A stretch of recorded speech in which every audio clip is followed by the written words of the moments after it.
Straight ahead on our news tonight, a 32-year veteran police officer hauled before the court for the shooting death of an American citizen over the weekend.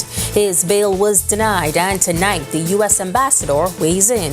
Plus, a man electronically monitored by police gunned down outside of his home overnight. Residents in the South Beach community shaken up over the incident. And a small plane on its way to Exuma from Puerto Rico forced to make a rough landing in Mayaguana after experiencing engine problems. AAIA gives a statement. And then in our news at 7:30, we are days away from the removal of VAT on unprepared food. While consumers await a bit of relief, business owners are less confident in a smooth transition. We've got the details for these stories and more as our news live at 7 starts now.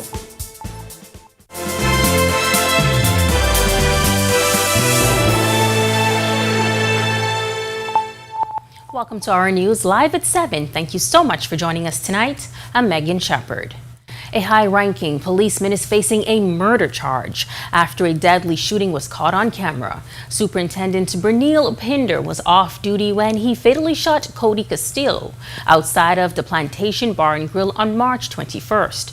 Pinder, a policeman of 32 years, was not required to enter a plea to the murder charge when he appeared before Acting Chief Magistrate Ancilla Evans. Bail was denied and the matter was adjourned to July 23rd for the presentation of a voluntary bill of indictment. The 51-year-old is represented by Ian Cargill and Cassie Bethel. Police launched a criminal investigation after Pinder's account of the circumstances that led to the shooting of the 31-year-old Pike employee did not align with footage of the incident.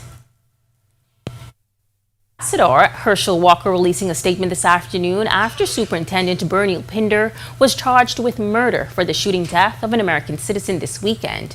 The ambassador noting that he is pleased with this move by the Bahamian government, adding the United States Embassy remains focused on ensuring justice in this case and has offered assistance from the Federal Bureau of Investigation to support the Royal Bahamas Police Force in its investigation.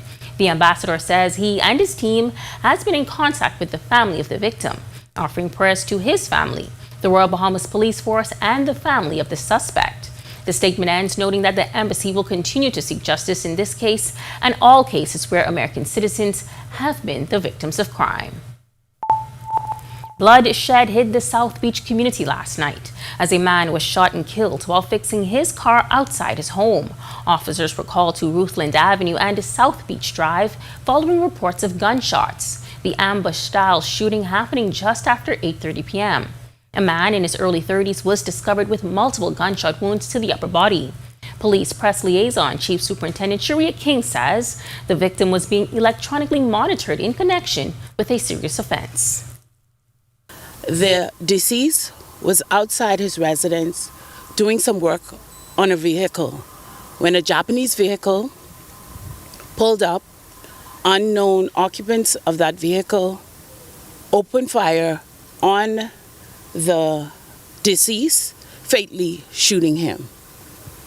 The deceased is in his early 30s, and we're asking anyone with any information into this matter to please contact the police to assist us in our investigation.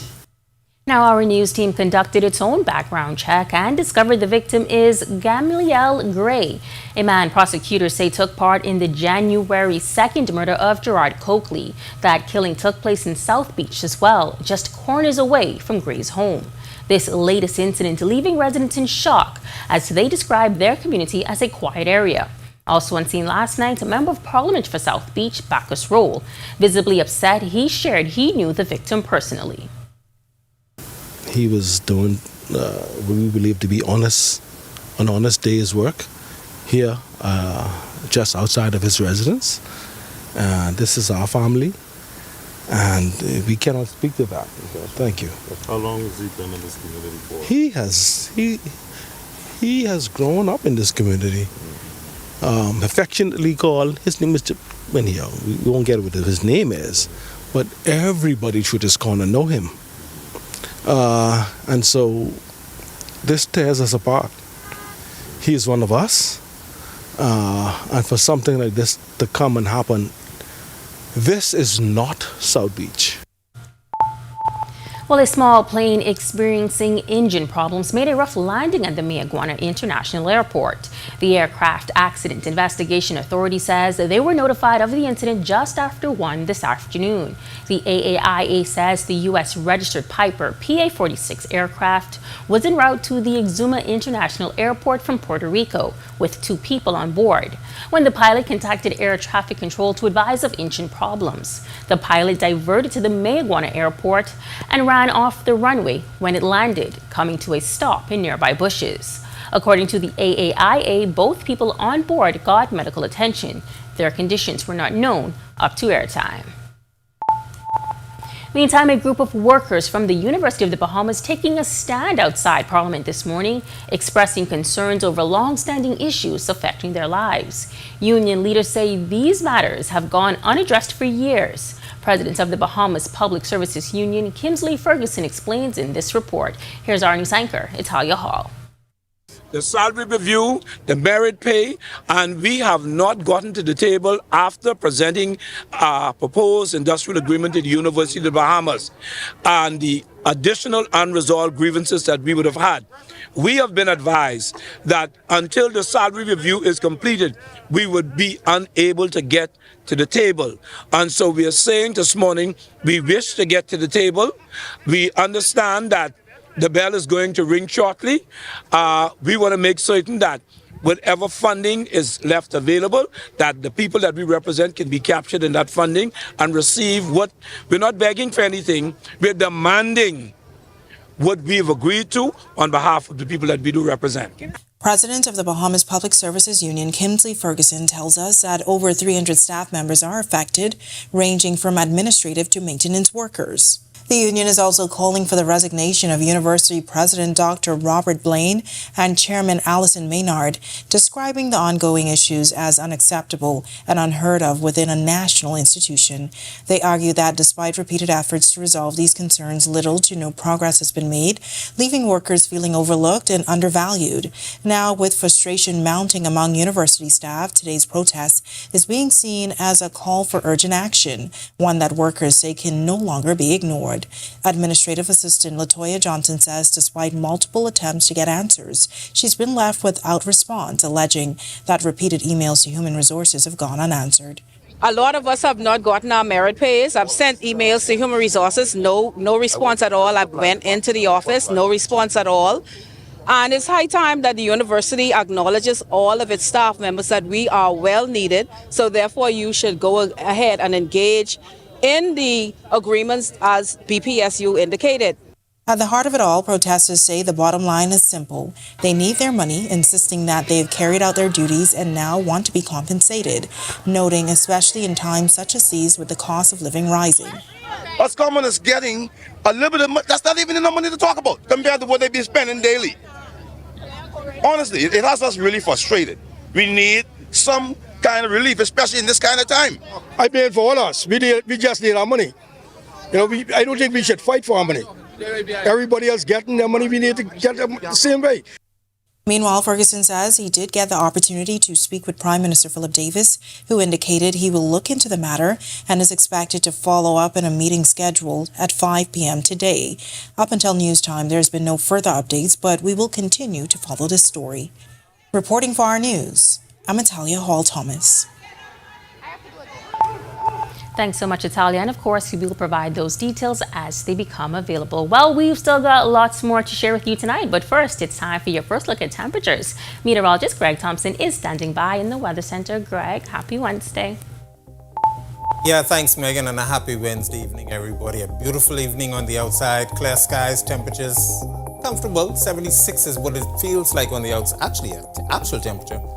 Northeast winds at 10 miles per hour, but it feels like temperature is at 74. Temperatures right now around the family of islands, we are in the mid to upper 70s, 76 in Freeport, Grand Bahama, Great Harbour, Key, the Berry Islands here in the capital and over in Governor's Harbour, 74 in Marsh Harbour, We pick up 77s, Alistown, Bimini, in Nicholstown, North Andros, into the Central Bahamas, 76 in Kemps Bay, Black Point as well. And then we pick up 72 in Georgetown, the Exumas, 74 Arthurstown, Kid Island, 75s, Deadman's Key, Long Island, Coburn Town, San Salvador, Port Nelson, your cool 72. And into the southeast Palms we go, 76 Duncantown, Ragged Island. Actually, most locations, exception being Providenciales, Turks, and Caicos Island, 78. Masvitani Nago, you are the warm spot at 79. Satellite radar composite, this is a setup. We have that ridge of high pressure sticking out across the Atlantic and over our area. We have a mid-level disturbance moving towards the west. Could bring us a couple of showers by tomorrow. But in the meantime, there's a frontal boundary to the north, and there's a disturbance in the western Caribbean that's bringing some high-level clouds. The ridge of high pressure will stay in charge. Look for some beautiful conditions, warm temperatures, and mostly clear skies at night for the next several days. That's your first look at weather. Stick with us. A look at your extended forecast is still to come. Coming up in sports, a welcome fit for the queen of the 60-meter hurdles. Devon's back and back bearing gifts. Hey, Greg Thompson here, and thank you for watching. Be sure to hit that follow button. And if you want to see more content like this, follow all of our news social media pages. And hey, don't forget to turn on your notifications so you never miss out on the top stories from the team you already trust. Meet the voices who want your vote. Coming to the RTV lineup, Candidates Catalog, a show that throws political heavyweights and newcomers into headline-grabbing challenges. Join Megan Shepherd as she dissects candidates' promises, pasts, and personas. Candidates Catalog, where strategy collides with conscience. Only on RTV. From the K-9 unit to the precision movement of officers on the parade, to the boys in blue hair on the SWAT team, to the police canteen, to the legal department. Join me, Jasmine Brown, over the next few weeks as I continue my annual Police Month series, where I'll take a look at several divisions within the Royal Bahamas Police Force. You can catch the stories on R News starting at 7 p.m., as well as log on to the R News social media pages.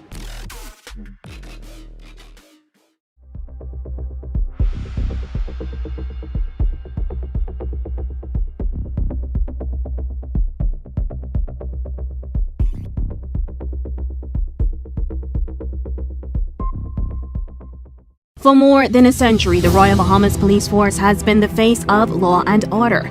Established in 1840 with only 16 men, it's become one of the largest law enforcement agencies in the country, employing hundreds of police officers. They've not only fought crime, but also built safer communities. And this March, in honor of Police Month, join me, Jasmine Brown, every week as we introduce you to the brave men and women who risk their lives. Welcome to Our Sports at 7, presented by 10th Year Seniors. I'm Ronaldo Dorset. Let's do show. It's a scene we've witnessed several times over, but never gets old.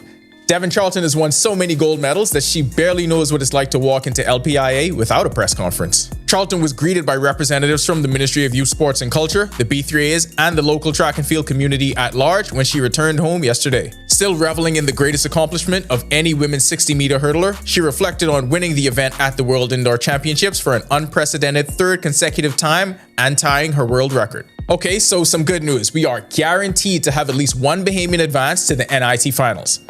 And some bad news. We are guaranteed to have at least one Bahamian lose in the semifinals.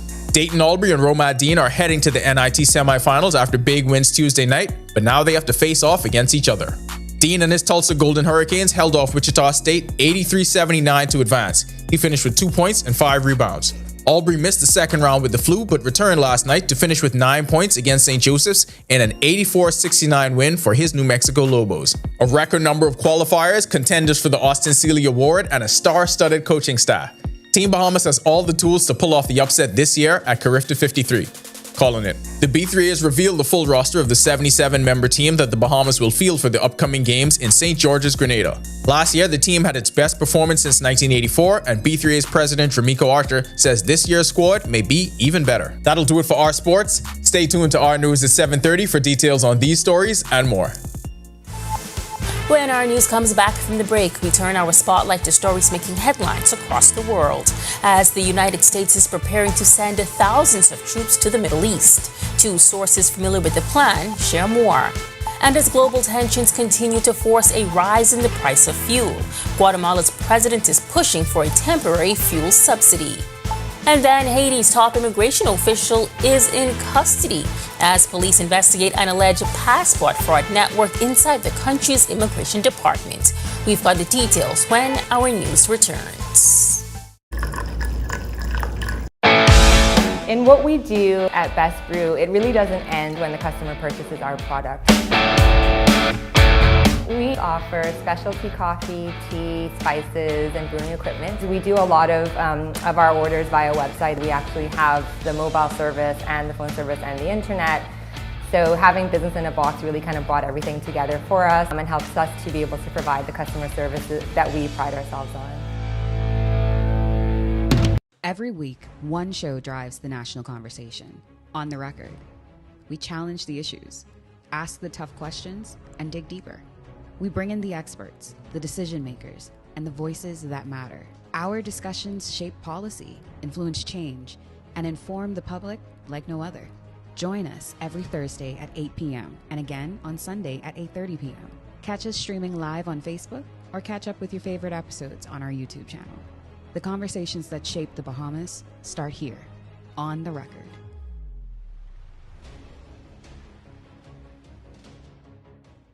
Conflict doesn't have to end in chaos. Before it escalates, take a breath. Step back. Choose peace. Listen to understand. Respectful conversations lead to real solutions. I am Sergeant 3599 Johnson of the Royal Bahamas Police Force, urging you, let's talk it out, not fight it out.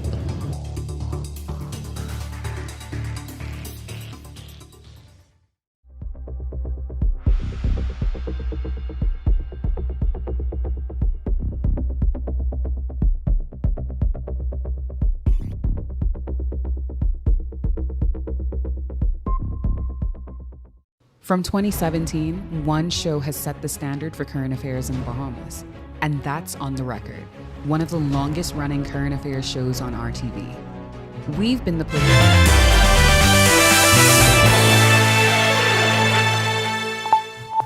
This is our news. Welcome back. We turn our attention now to stories making headlines across the world.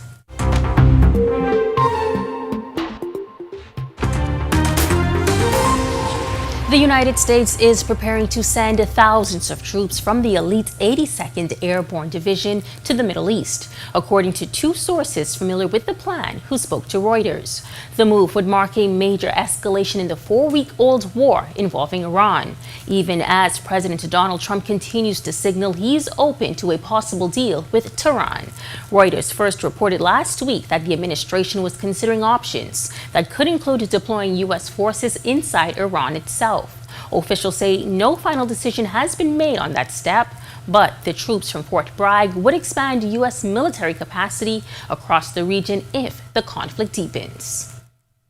Guatemala's president is pushing for a temporary fuel subsidy as rising global tensions between Israel, the United States, and Iran drive up energy prices.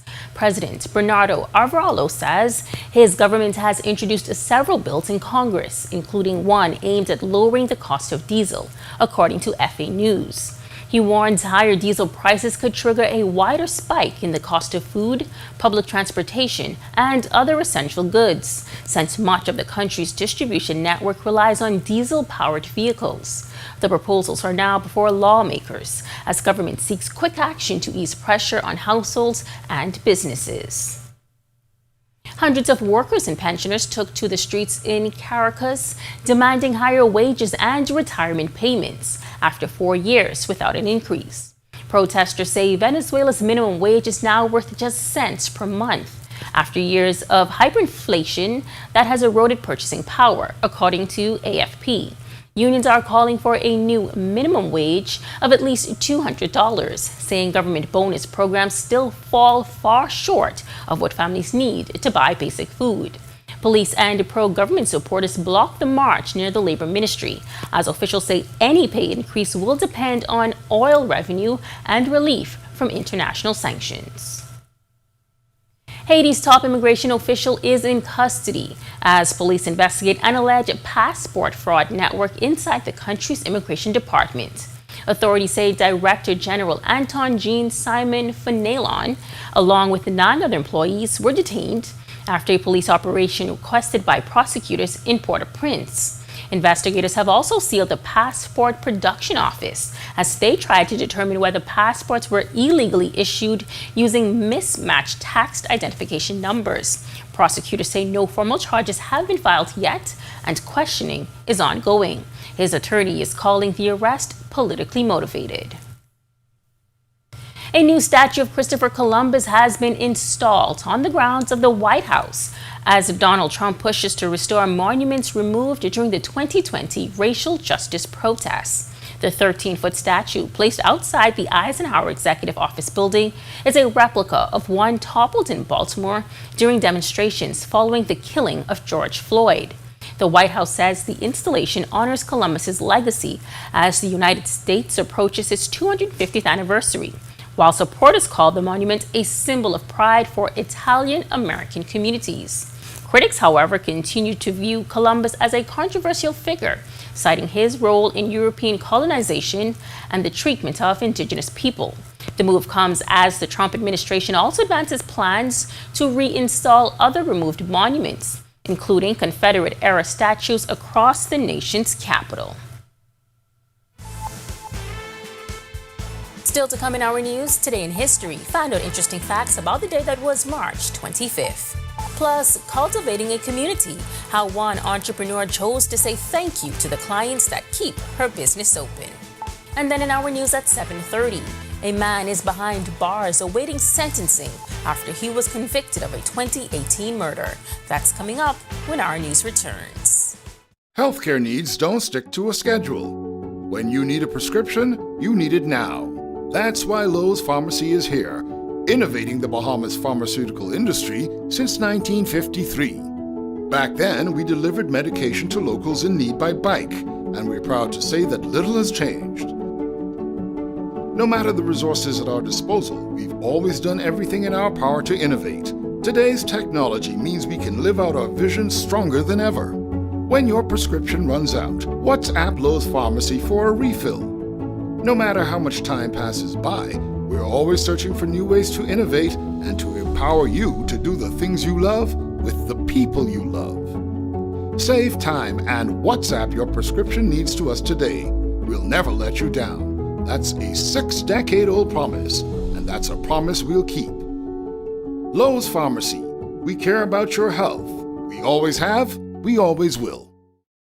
When I wake up in the morning and I take a walk outside, I see the sunshine, I see a new day, and that feeling puts a smile right on my face. I know just what to do, go to the paint place. So if you wanna paint it right the first time, go to the paint place, stop at the paint place. And if you want it to last a lifetime, go to the paint place, stop at the paint place. It's more than a podcast. It's a movement. This is Breaking the Silence with Junior Clovis, where conversations we avoid finally have a place to breathe. Every story, every struggle, every breakthrough is brought to light, unfiltered and unspoken until now. Join us this Sunday at 2 p.m. as we confront the topics that matter, share real experiences, and change the conversation around mental health together.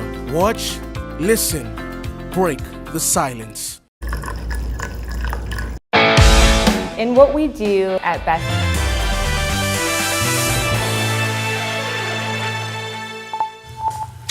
On this day in Bahamian history, in 1807, the abolition of the Slave Trade Act was passed by the British Parliament, making the trafficking of enslaved Africans illegal across the empire. Liberated Africans intercepted by the British Navy were sometimes brought to the Bahamas, where they helped establish communities including Adelaide, Gambier, Fox Hill, and Carmichael.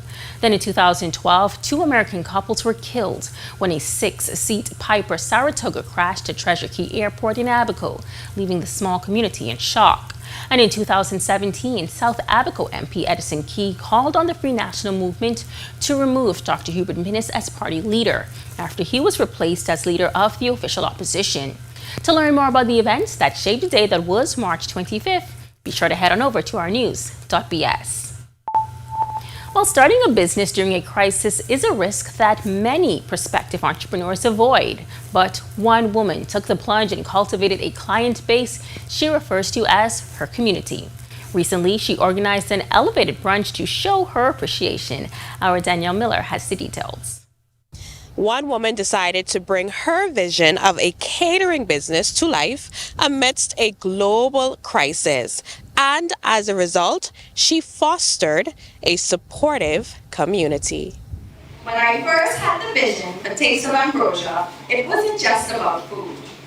It wasn't just about brunch. It was about creating an experience, a feeling, a moment where elegance meets purpose, where conversation meets inspiration, and where community gathers around the table.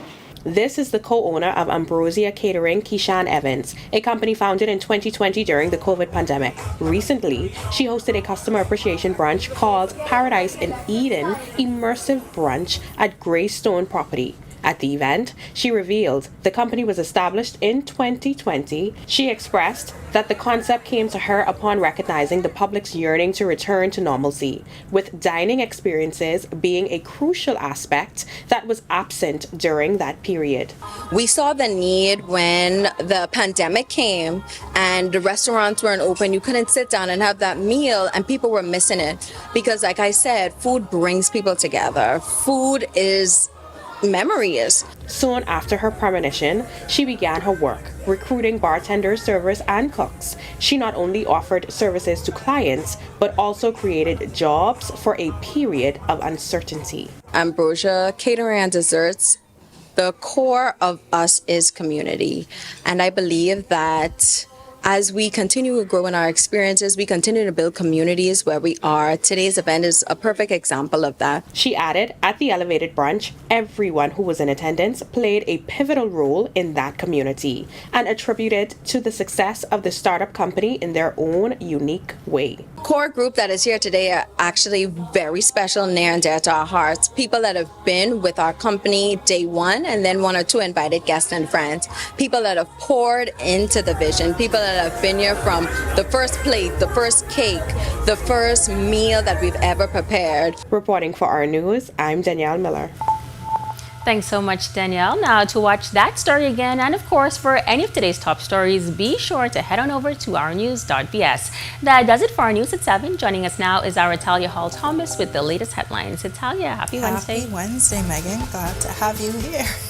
Pleasure to be here with you. Yes. Well, coming up, the Rotary Club of Grand Bahama gives back to the Grand Bahama Children's Home. Here are your latest headlines. First tonight on our news, live at 7:30, tensions boiling over in the House of Assembly. A back and forth erupting today between the Prime Minister and the Leader of the Opposition in Parliament today over passport fraud cases. Stay tuned to our news tonight for more details. Also, relief could soon be on the way at the grocery store, but businesses are raising concerns about how smoothly the transition will go. And the opposition leader weighing in tonight on growing concerns surrounding recent police-involved shootings. And later, a shocking admission in court from a convicted offender. The story when our news live at 7:30 returns. Whether you're battling a chronic condition or offsetting a new injury, Doctors Hospital's comprehensive rehab services offer the help you need now. Go to doctors. 3 advanced facilities at Collins Avenue, Carmichael Road, and Cable Beach means your personalized plan for care is just a visit away. From physiotherapy to occupational therapy and speech and language pathology, our team approach is all about rebuilding together. For a full list of services, visit doctorshosp.com/rehabilitation. Doctors Hospital, trusted and best care now. Isn't your health worth it? New roads and airports are connecting our islands. Energy reform is bringing electricity prices down, while young Bahamians are stepping up, gaining new skills for new opportunities. Respect for workers. Support for entrepreneurs. We're modernizing energy and infrastructure across our islands and preparing Bahamians to succeed in a new economy. Transformations this big take time. Let's choose progress.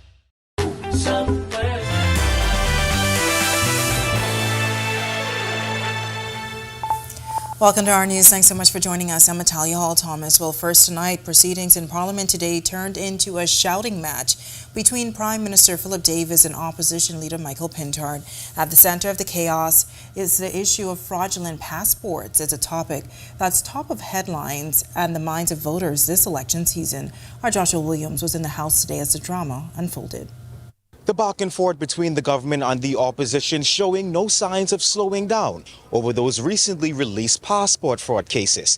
The Prime Minister and the leader of the opposition getting into a shouting match on the floor of the House of Assembly today. It started off as a debate over funding for the Grand Bahama Energy Company, but quickly swung left after the conversation switched to fraudulent passport cases. Prime Minister Philip Davis slammed the Free National Movement's conduct on the issue, calling it reckless and misleading. They reduced the safeguards, and now they want to behave as though they are the defenders of the passport. No way, Madam Speaker. But Pintard got up on his feet with this rebuttal. Indicated that it was an isolated event, that someone with a fraudulent document, I've not made a fraudulent document that ended up with a voter's card, was an isolated case. The Prime Minister refuting that claim, saying he said no such thing. But it didn't stop there. Pintard continued with his point but was overpowered by sitting members. East Grand Bahama parliamentarian Kwesi Thompson expressing frustration with the conduct of members of the governing party. The Prime Minister sought to give the Bahamian people that this is not a systemic... Members! The public wants the government to act seriously with respect to a very serious problem.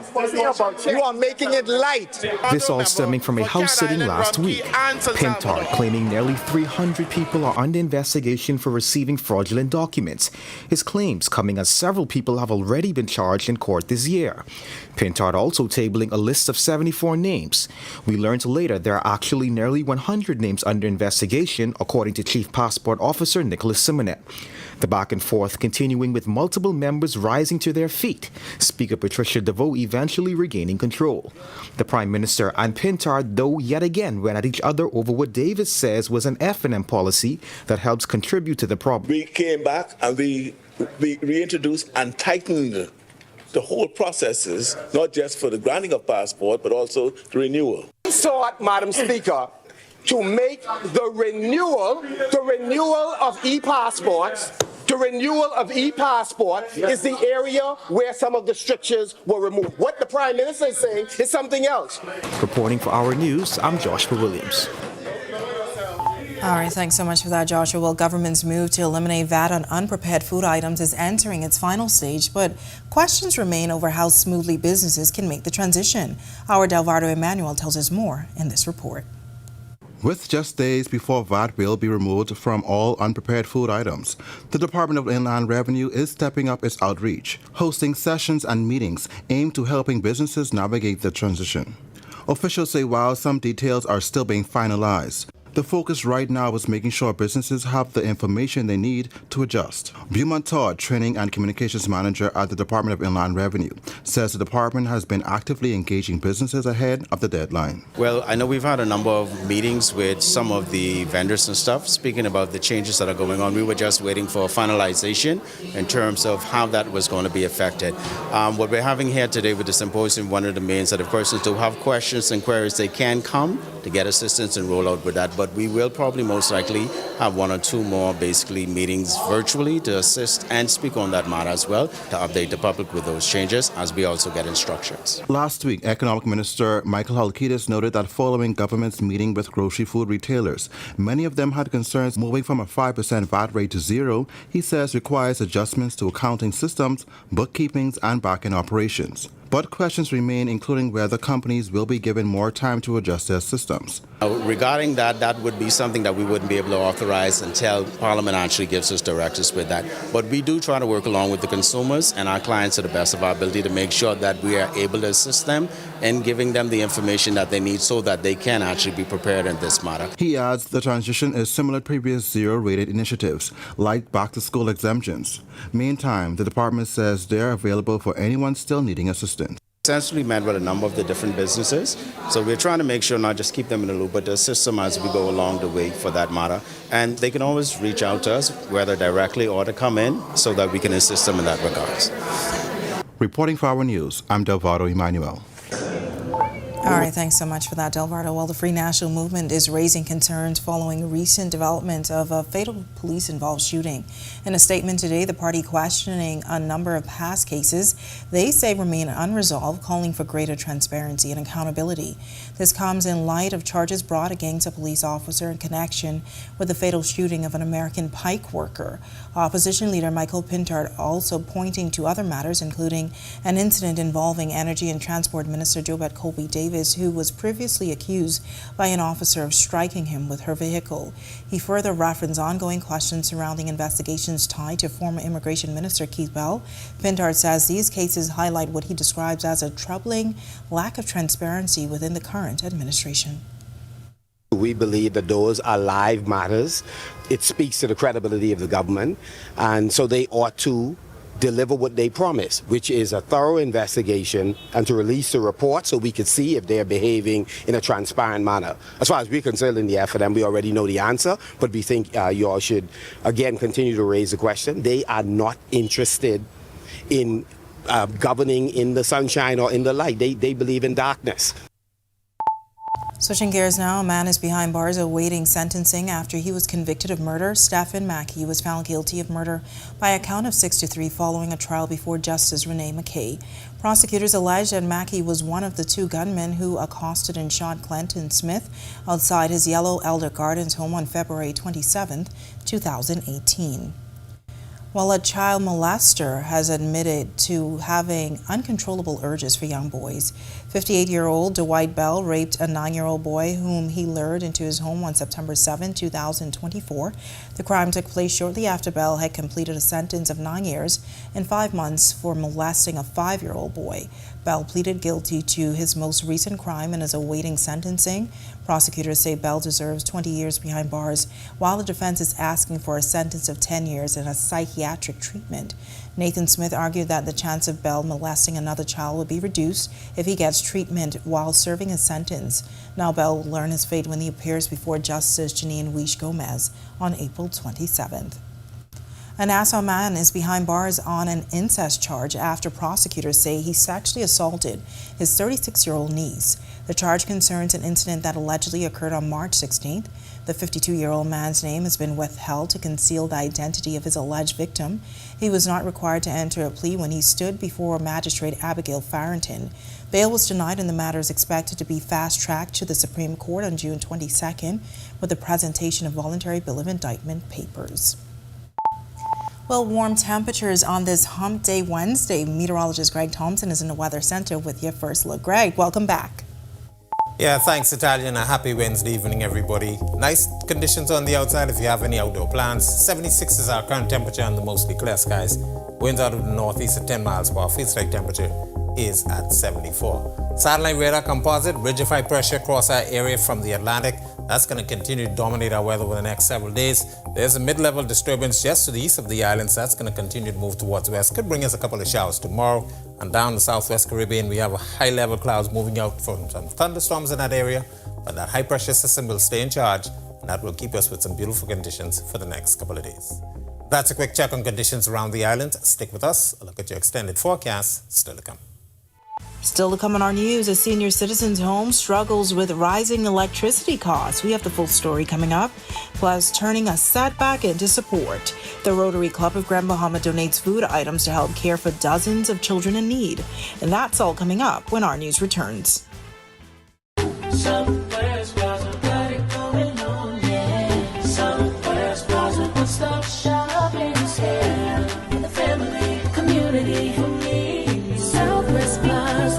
Shop with us. Shop, shop, we've got something in store.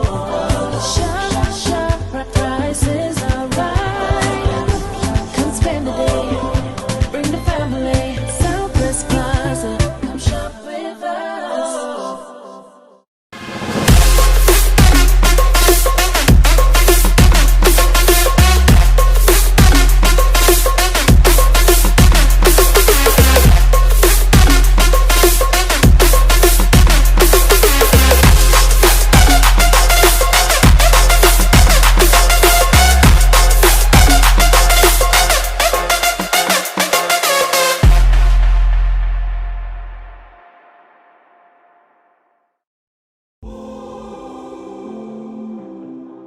very excited, and I can't believe it. It's it's a dream come true. When she did call me yesterday about it, I didn't know what to believe. Thanks to Mr. Coleman and this whole staff for what they do, and making sure the customers are taken care of, making sure we enjoy the gaming they do give to us. Chances is a great house to play, even down to the staff, is perfect. They're going to marvel.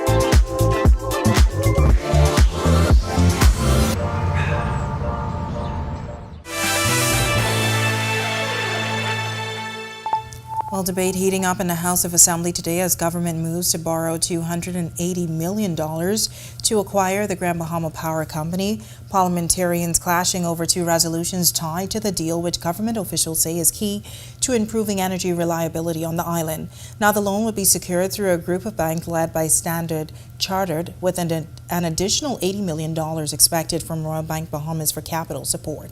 Opening the debate, Prime Minister Philip Davis saying Grand Bahamians have suffered for too long. The gap shows up in fees as well. Reconnection costs more. Meter testing costs more. Temporary disconnection costs more. So I ask those opposite, and in particular the leader of the opposition directly, does he believe that this is fair?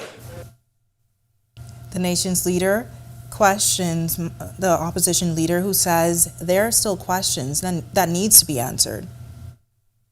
Whether the deal before us is the right deal for Grand Bahama, Madam Speaker, whether the numbers add up, whether the risks have been disclosed, whether the plan is sound, and whether this government has done the basic work that a transaction of this size and magnitude demands before asking Parliament to put the full faith and credit of the Bahamian people and Treasury behind it.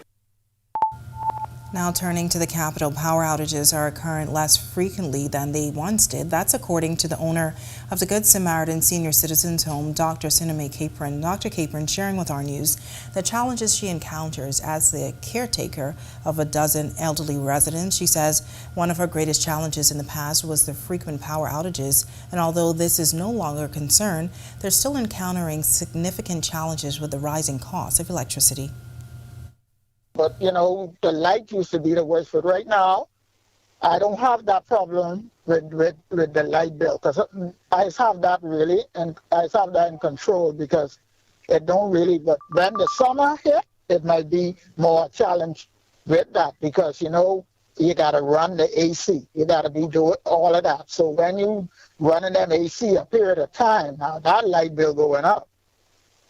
So right now, and that is go up like in the like up in the 1,000, might be 2,000. Capron also disclosing that while the home is privately operated, she does receive some government assistance. However, the majority of the home's revenue comes from payments made by family members of her residents, and if that is insufficient, she says she endeavors to manage expenses to the best of her abilities. Dr. Capron also sharing that she's received commitments from community members to donate items such as a generator, but those promises have yet to come to fruition.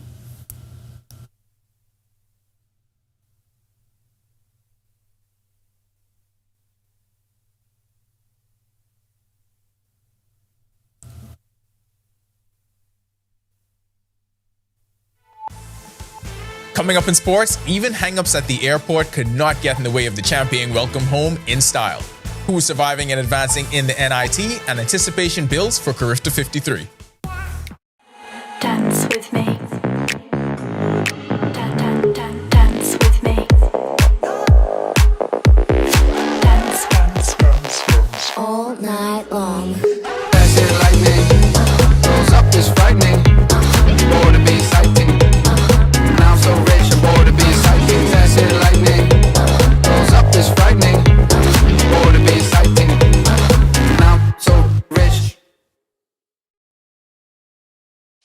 Shield Insurance, we protect what matters most to you and your family. With over 10 years of trusted service, we offer coverage for your motor, home, marine, construction, business, liability, health, and life needs. Our dedicated team is with you every step of the way, ensuring a smooth, stress-free experience. Don't take a chance. Put it in our hands.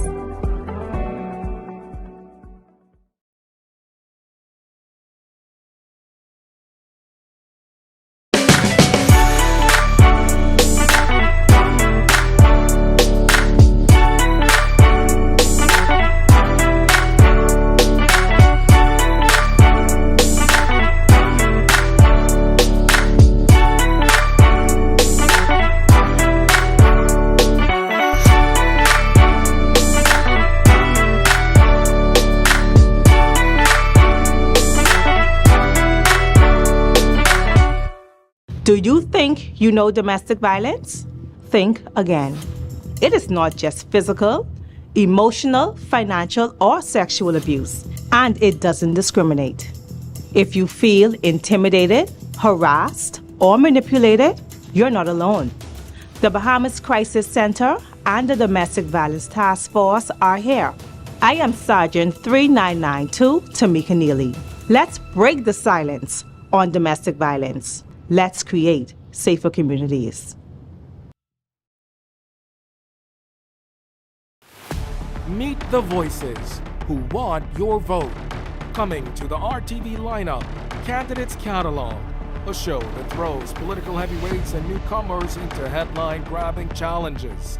Join Megan Shepherd as she dissects candidates.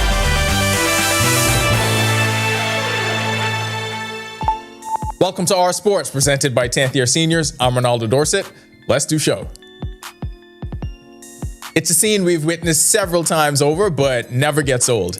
Devin Charlton has won so many gold medals that she barely knows what it's like to walk into LPIA without a press conference. Charlton was greeted by representatives from the Ministry of Youth, Sports and Culture, the B3As, and the local track and field community at large when she returned home yesterday. Still reveling in the greatest accomplishment of any women's 60-meter hurdler, she reflected on winning the event at the World Indoor Championships for an unprecedented third consecutive time and tying her world record. I'm still trying to come down from the high of the experience, and I think once I sit down and actually go over the whole day, the whole competition, and this season, the last couple of years, I think haven't had that moment yet to really just sit and think with it all.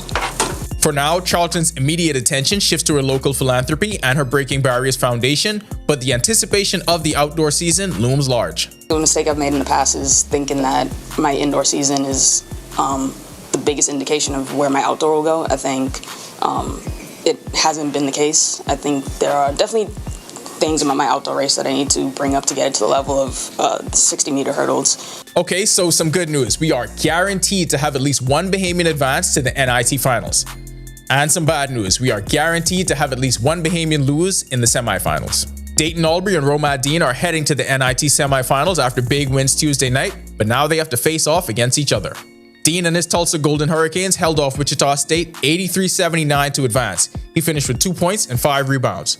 Albury missed the second round with the flu, but returned last night to finish with 9 points against St. Joseph's in an 84-69 win for his New Mexico Lobos.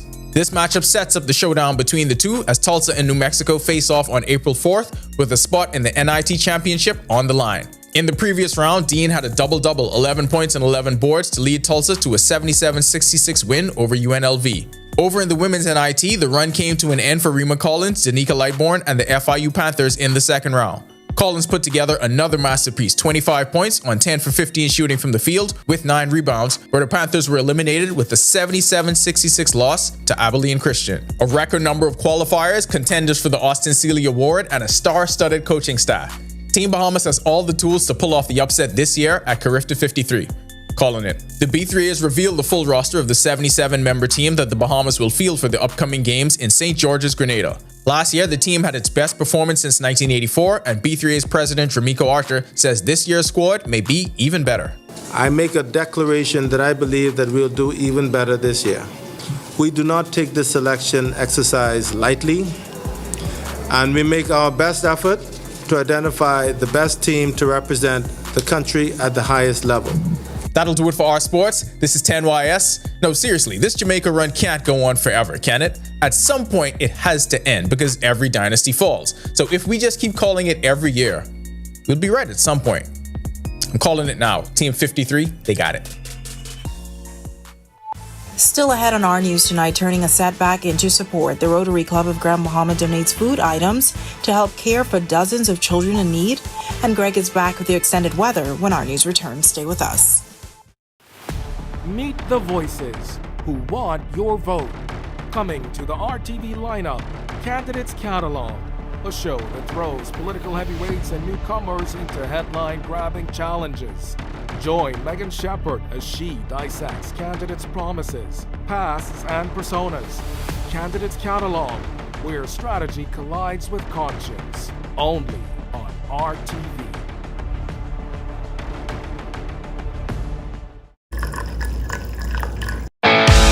In what we do at Best Brew, it really doesn't end when the customer purchases our product. We offer specialty coffee, tea, spices, and brewing equipment. We do a lot of our orders via website. We actually have the mobile service and the phone service and the internet. So having business in a box really kind of brought everything together for us and helps us to be able to provide the customer services that we pride ourselves on. Don't spend hours sending individual messages to your customers. Use SMS messaging instead. With Cable Bahamas Business Solutions SMS messaging, you can send personalized messages to hundreds or even thousands of recipients instantly. It's quick, effortless, and cost-effective. Plus, it ensures that your messages are delivered directly to your customers' cellular phones, guaranteeing higher engagement. Save time and boost your outreach with SMS bulk messaging. Call Cable Bahamas Business Solutions at 601-8911 in Nassau or 602-8811 in the Family Islands. Every year, car theft in the Bahamas rises. Thieves are getting smarter and faster. Is your car a target? Compact vehicles are at risk. Don't become a victim. Simple steps can make all the difference. Lock your car. Invest in anti-theft devices. Park smart. Protect yourself. Stay alert. I am PC 4392 Trayshawn Ferguson. Stay vigilant. Report suspicious activity. And let's create safer communities together. Learn more by visiting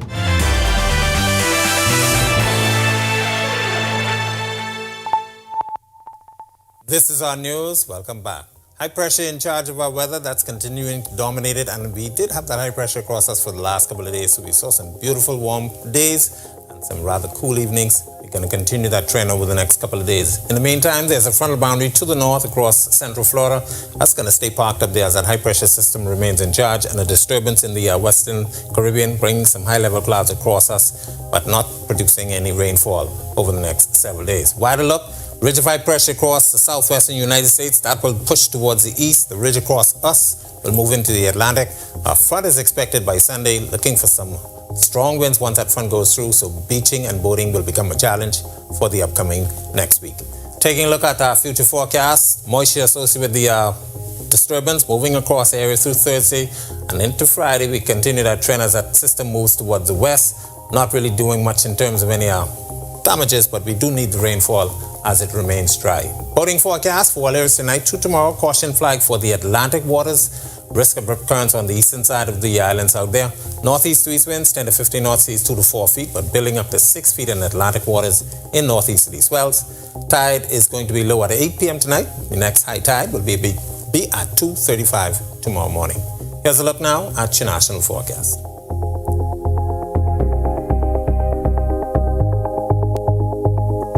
In the extended forecast, with that disturbance moving into our neck of the woods tomorrow, we'll keep some showers in the forecast. 79 for a high. Friday, we improve, but it's going to turn breezy ahead of that front. Once that front comes through, looking for some nice conditions through the early part of next week.